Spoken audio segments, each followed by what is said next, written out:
Welcome everybody, my name is Marcus Stone, and in this video you will learn how you can easily delete your Snapchat account. So let's start.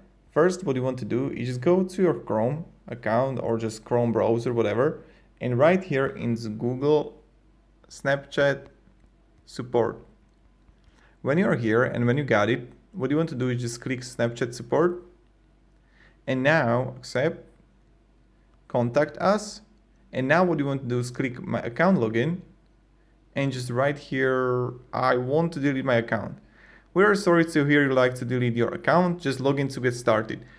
Just be careful guys, after 30 days, you can get the account back and it will be permanently deleted. But in the first 30 days, it will be disabled. That no one can contact you, but you can get your account back, which is great.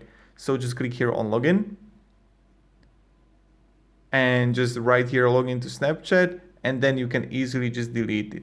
The second option I will show you is when I go through the app, and now you are going to probably see me, yeah.